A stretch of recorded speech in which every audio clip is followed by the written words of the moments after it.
les nouvelles de l'Union européenne.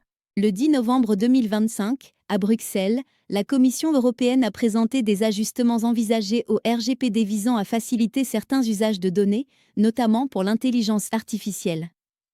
Des ONG et juristes ont critiqué ces propositions, dont le contenu final reste en négociation avec le Parlement et les États membres. Le 11 novembre 2025, à Berlin, le ministère allemand de la Défense a annoncé un plan d'achat de 26,5 milliards d'euros pour des équipements, des blindés et des véhicules destinés au renforcement des capacités militaires nationales et européennes. Le 12 novembre 2025, à Bruxelles, la Commission européenne a finalisé le paquet européen Democracy Shield, comprenant un centre de résilience démocratique, un protocole de crise lié à la réglementation numérique et des mécanismes contre les deepfakes et les ingérences étrangères. Le Parlement a réagi de manière contrastée, entre soutien de principe et inquiétude sur les libertés publiques. Le 13 novembre 2025, à Strasbourg, la Cour européenne des droits de l'homme a condamné la Pologne pour violation du droit au respect de la vie privée d'une femme ayant dû se rendre à l'étranger pour avorter. Les juges ont souligné l'insécurité juridique causée par les restrictions adoptées en 2020. Le même 13 novembre 2025, à Bruxelles, les ministres des Finances de l'Union européenne ont soutenu le principe d'un prêt destiné à financer l'Ukraine en 2026-2027, adossé aux avoirs russes gelés.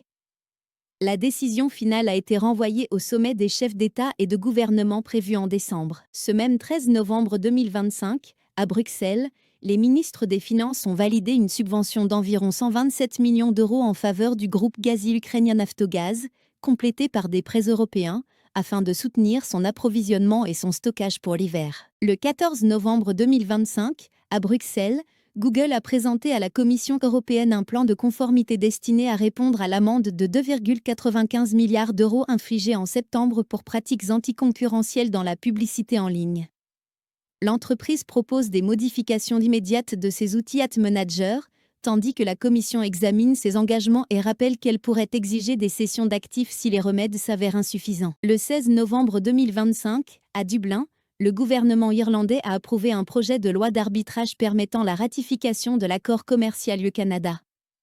Le texte vise à adapter le droit national aux mécanismes de règlement des différends prévus par le CETA, dont l'application complète dépend encore de la ratification par l'ensemble des États membres. Enfin, le 16 novembre 2025, à Bruxelles et aux Nations Unies, un article publié ce jour-là a mis en évidence des divergences persistantes entre États membres sur les résolutions liées à Gaza, illustrées par les votes opposés de la Tchéquie et de la Slovénie lors de la Déclaration de New York.